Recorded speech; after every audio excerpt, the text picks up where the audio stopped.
Alright, so Apocalypse of the Gods chapter number 10, let's get right into it. So we're picking up right where we left off with obviously Prometheus' defeat and Wukong's victory, with Yara screaming out the match is over. The winner of the second match of the first round, the great sage, heaven's equal, Sun Wukong. Now, what we see is that as Wukong's walking away, great shots by the way, he's pissed off and he's gritting his teeth. It seems to be because of what Prometheus had said.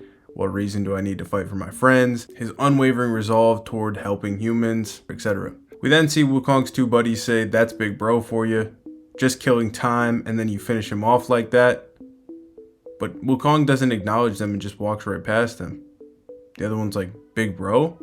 Wukong finally speaks and says, "I don't like this." He punches a hole into the wall. Why am I so pissed off right now? And he directly thinks of Prometheus saying in his final moments, "What reason do you need to save your friends?" He then thinks back to another flashback from his life with one of the guys that was with him when he embarked on his journey, as he remembers this guy saying, "You think so too, don't you, eh, Wukong?" We get a shot of this guy's face. It's all scarred up, but he looks like he was the guy that was riding on horseback. We obviously see young Wukong here, and it seems like we're getting into some of Wukong's backstory. Wukong rebelliously says, "No, I don't, you shitty ass monk." The crowd was amped after that victory, and then we cut to Zeus, who says he sure is the top seed, an absolute landslide victory from the get-go. To which Ares replies, "But Prometheus, he fought splendidly.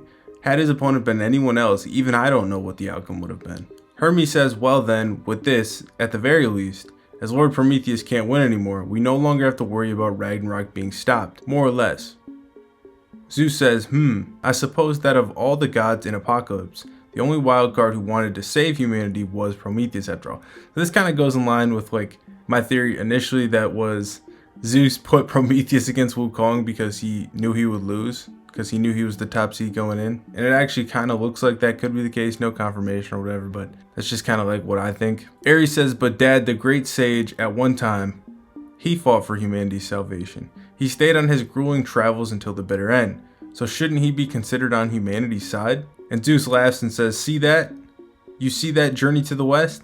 To the great sage, that journey was too harsh. But that's exactly why at the end of his travels, he did what he did after. He never found a new goal, nor met a new opponent that could surpass what he encountered." And throughout this whole time, you see like a montage of Wukong just being extremely bored, people bowing to him yawning, all these different showings. Hermes says, "Do you mean to say that he spent these centuries simply existing with no purpose?" And Zeus says, "To put it another way, he's become yet another victim of burnout."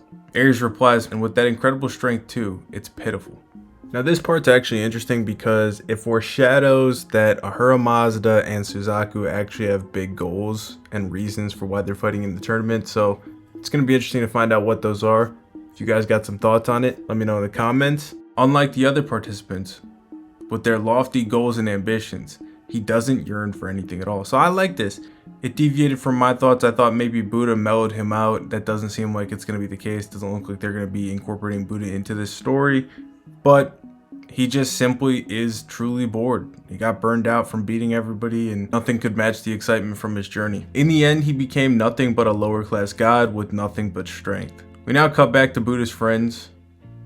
And I believe this is a pig guy. He says, "And I thought we'd get to see the fun big bro for the first time in a while." The skinnier guy says, "Well," and then thinks to himself, "Big bro Wukong, he certainly hasn't burnt out yet." We then see narration that says, "But for him, he was just sick of it. They suffered so much on their journey, and they still managed to bring those books back. But nothing changed. Humanity didn't change." We see humanity still doing vile actions.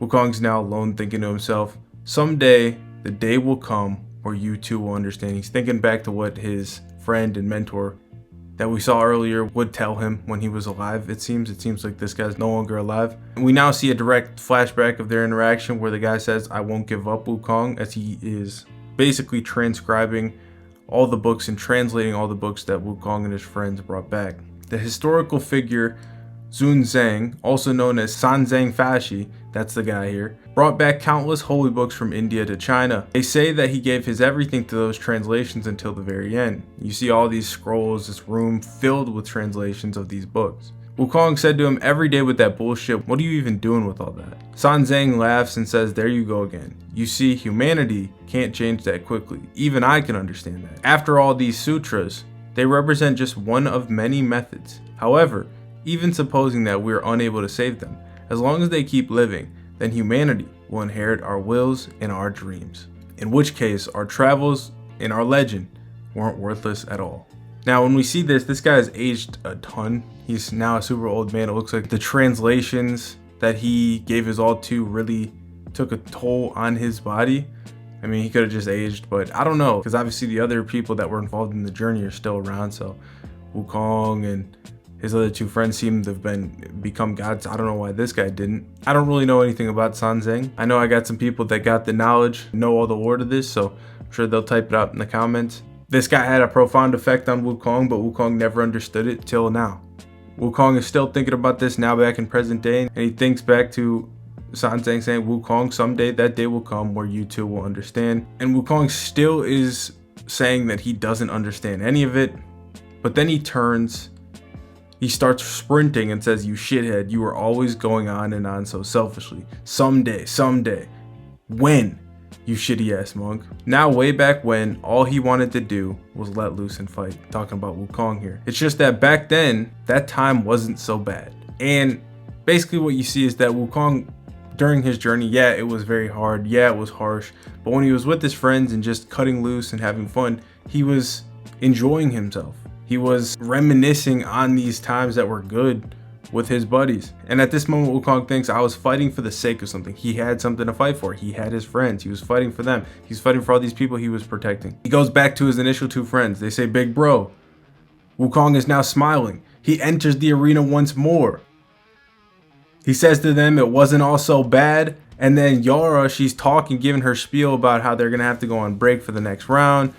Short intermission. Now then, as the arena is in utter disrepair after the last match, we shall have a short break for repairs. And she gets cut off. Wukong appears right behind her. She screams in surprise and says, great sage. The crowd is like, what is he doing up there? How did he even get up there? And then we see that he extended the power pole, slammed it into the podium she was on, climbed all the way up there, all in an instant, mind you, and wants to say something.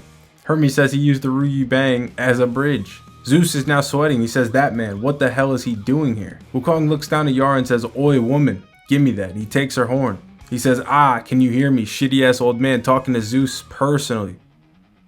And all the other gods out there, listen up and listen good. I'm only gonna say this once. When I win this whole shitty tournament, I'm canceling humanity's extinction. The stakes have been raised, guys. Wukong, the top seed, they just built this guy up, got a low diff fight, is now fighting for humanity. Yara can't believe what she's heard. Ares can't believe it. The crowd can't believe it. They all scream what in unison. Wukong continues and says, what are you all so shocked for? If the gods can act on a whim and destroy humanity, then the gods can act on a whim and save humanity. It actually looks like Neza here, who's going to be fighting in the next round, is smiling. He obviously had an encounter with Wukong on that journey, seemingly lost. It's going to be interesting how he fights next chapter and how his character arc is built. Wukong continues, says no complaints, right? As for why, it's simply because I'm bored. The real reason why is because he's thinking of his old friend and Prometheus' words actually resonated with him. Zeus doesn't say a word right now, just strokes his beard. The crowd says, great sage, you traitorous scum. You low-ranked Eastern trash, don't get carried away now. One of Wukong's friends is literally brought to tears. He says he's back. The big bro from way back when is back. Finally.